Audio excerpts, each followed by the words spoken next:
In today's video, I'm going to teach you how to manually enter a bank deposit or expense in your accounting software, and we'll make sure to cover each step with clarity and precision. To get started, navigate to the main dashboard of your accounting software. It's important to ensure that you are on the home page because this is where you will typically find the option to enter new transactions. Look for the option marked Plus New, which is often located as a prominent button at the top of your screen. This is your gateway to entering various types of financial records. Click on Plus New and you should be presented with a list of transaction types to choose from.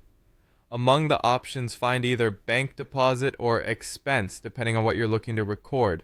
If it's money coming into your account, select bank deposit.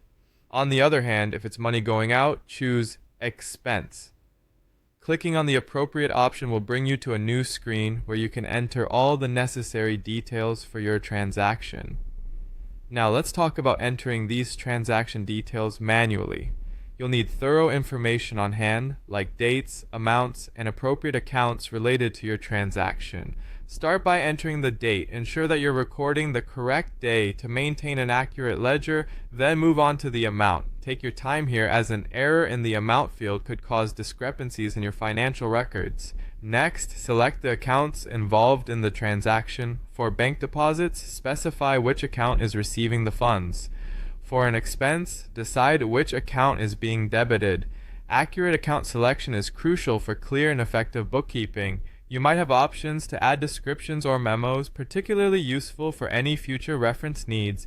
Including detailed descriptions helps ensure that anyone reviewing these records later will have a clear understanding of what the transaction entailed. Once you have meticulously filled out all the fields, it's time to save your transaction. Look towards the bottom or top right of your screen for a Save button. Before clicking Save, take a moment to double-check all the entered data. Accuracy is vital in bookkeeping. Even minor errors can have significant impacts. Congratulations, you've just manually entered a transaction. This process will help keep your financial records current and accurate, making it easier to manage your finances efficiently. As you become more familiar with these steps, this process will become increasingly intuitive. I hope this guide has made your bookkeeping tasks a bit more approachable. Remember, attention to detail will save you headaches down the line. Feel free to replay this video as needed while you become more comfortable with the process. If you found this tutorial helpful, be sure to like and subscribe for more financial tips and guides.